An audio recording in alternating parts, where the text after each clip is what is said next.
leadership, your kind words, your friendship, and all that you do. To the members of the Directorate, to my dear friend, Dr. Glenda Glover, and to all the Supreme Bacilli, thank you for your years of leadership and mentorship.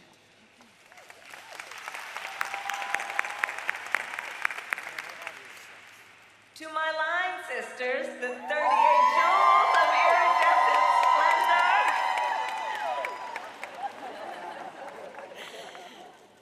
Oh, you are such an incredible part of my journey, and I love you guys. Thank you for being here. And to all those who serve Alpha Kappa Alpha Sorority Incorporated, it is an honor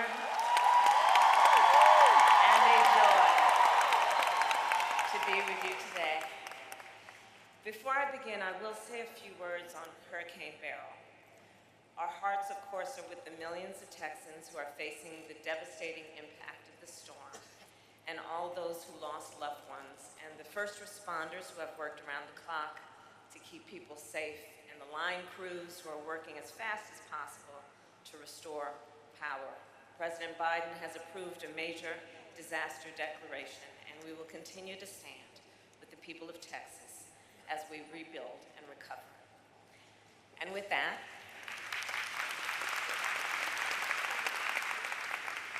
I will address the topic at hand. Sorors, as many of you know, this sisterhood has been a part of my life since my earliest days, starting with my aunt, Miss Christine Simmons, who was initiated in 1950 at Howard University. And from 1978 to 1981, she served as Bacillus of Alpha Nu Omega chapter in Oakland, California. And in fact, one summer, Auntie Chris hosted one of our revered founders, Miss Norma E. Boyd, who was then 93 years old. And Miss Boyd gave me her book, A Love That Equals My Labors, which she signed, To Kamala, with love, Norma E. Boyd.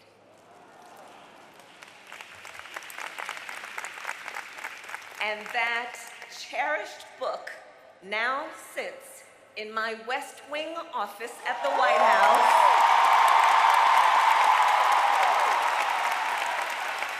as a testament to our enduring legacy. A legacy that began 116 years ago when Alpha Kappa Alpha Sorority Incorporated was founded to create desperately needed social and legal change and to build networks of support for Black college women. Our sisterhood was also founded, as we know, in the face of profound challenges in our country. Think about it. In 1908, women were not guaranteed the right to vote. There was not a single Black person in the United States Congress. And that year, 89 Black Americans were lynched, and that was just the number that was documented. And yet, despite all of this, and perhaps because of it, our founders believed in the power of sisterhood and service. And our founders believed in the promise of America. A promise of freedom, opportunity, and equality, not for some, but for all. For generations, in furtherance of the vision of our founders, we have fought then to realize that promise. From our creation of the Mississippi Health Project in the 1930s,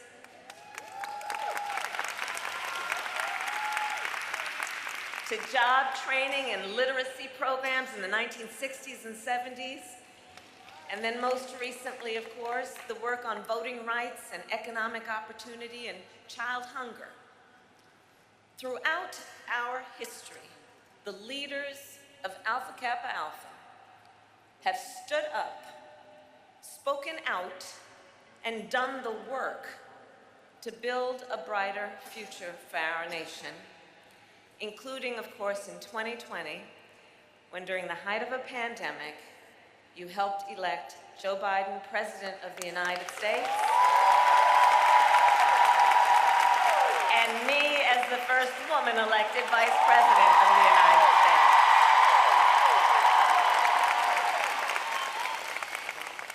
And it is because of your work and your support that we have been able to then fill our administration with incredible leaders, such as Shalonda Young, Soror Shalonda Young, who is the head of the most powerful Office of Management and Budget. She controls the money. And of course, a member of our sorority. The promise of America. The promise of freedom, opportunity, and equality for all people. You know, when we first took office, the President and I knew that to realize that promise, we must address long-standing issues, some issues that people just don't like to even talk about. We decided we must, for example, make health care more affordable, because the reality is that access to health care should be a right and not just a privilege of those who can afford it. We decided to look at specific communities that have been long suffering on specific issues then, including diabetes. So we decided to address the cost of insulin with the knowledge that Black people are 60% more likely to be diagnosed with diabetes. And we took on Big Pharma and capped the cost of insulin for our elders at $35 a month. We knew to realize the promise of America, we must address the issue of student loan debt.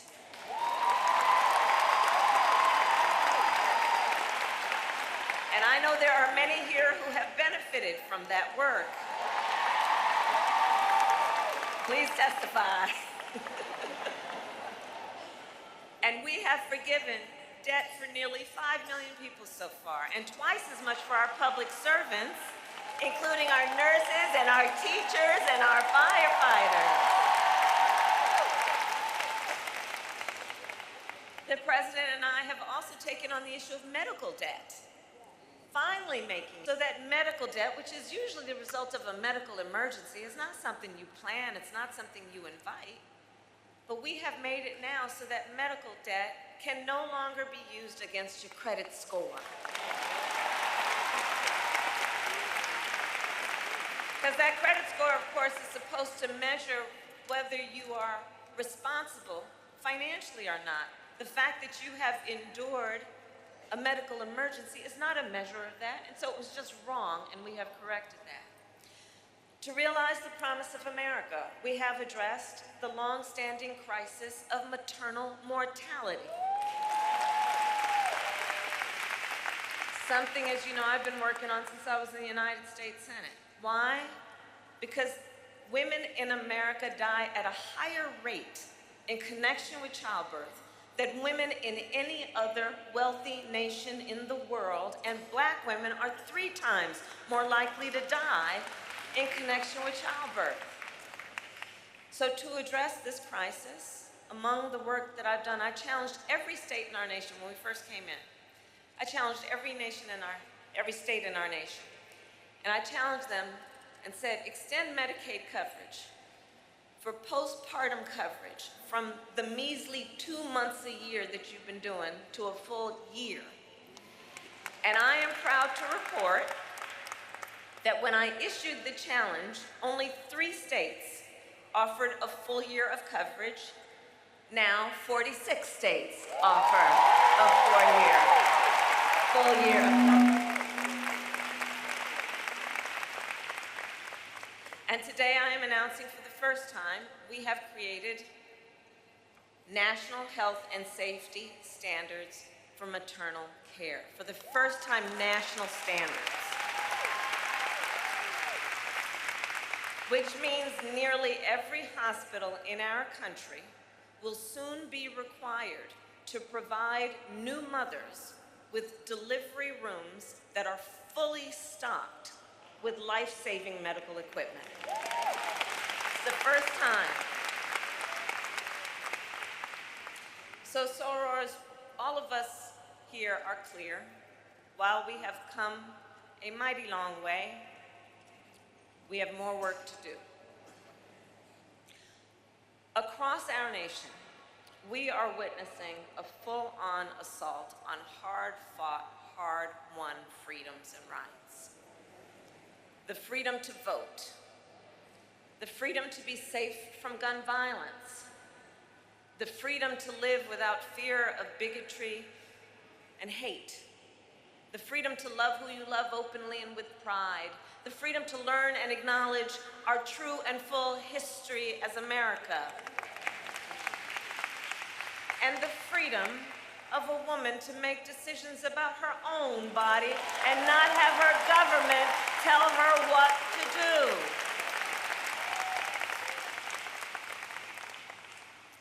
And these are not only basic freedoms and rights.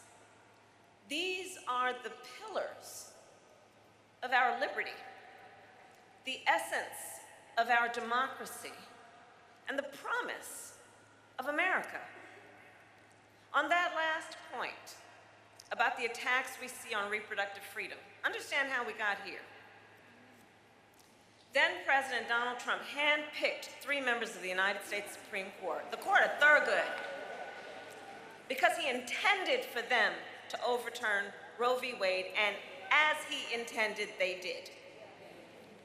Now, 2 years later, in the South, where the majority of Black women call home, every state except Virginia has a ban. Many with no exceptions, even for rape or incest. Now, we all know one does not have to abandon their faith or deeply held beliefs to agree. The government should not be telling her what to do with her body. If she chooses, she will talk with her priest, her pastor. But it should not be the government replacing her good judgment with its own.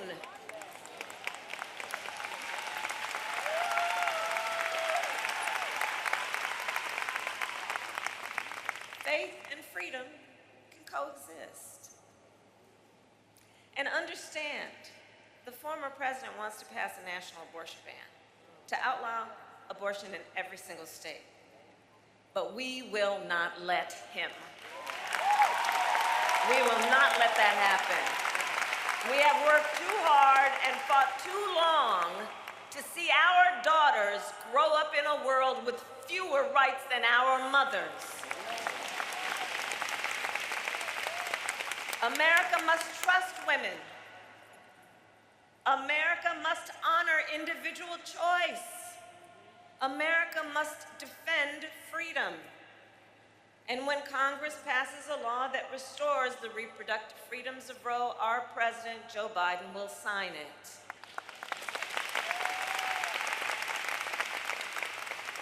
And there is so much at stake in this moment, including last week, when the Supreme Court basically told this individual, who has been convicted of fraud, that going forward, he will be immune for activity we know he is prepared to engage in if he gets back into the White House. Consider, Donald Trump has openly vowed, if reelected, he'll be a dictator on day one. That he will weaponize the Department of Justice against his political enemies, round up peaceful protesters and throw them out of our country, and even, and I quote, terminate the United States Constitution. What's more, Trump advisors have created a 900-page blueprint of their agenda for the second term. They call it Project 2025. It includes a plan to cut Social Security, to repeal our $35 cap on insulin, to eliminate the Department of Education and end programs like Head Start. So let us be clear. This represents an outright attack on our children, our families, and our future.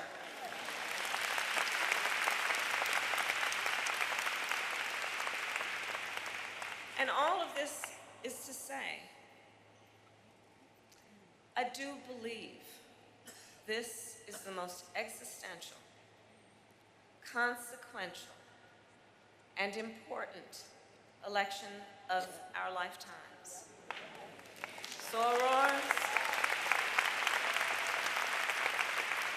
Sorors, this is a serious matter.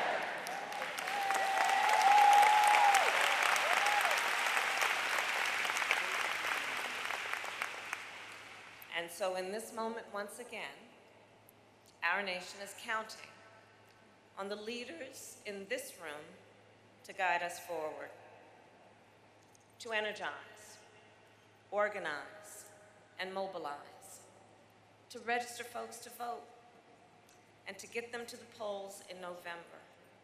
Because we know when we organize, mountains move. When we mobilize, nations change. And when we vote, we make history. So I'll conclude with this. For 116 years, the members of our sorority have been on the front lines of the fight to realize the promise of America. This year, let us continue that work. Let us fight for freedom, opportunity, and equality.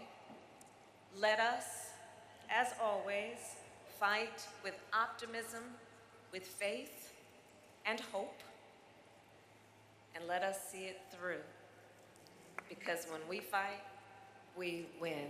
God bless you, and God bless the United States of America.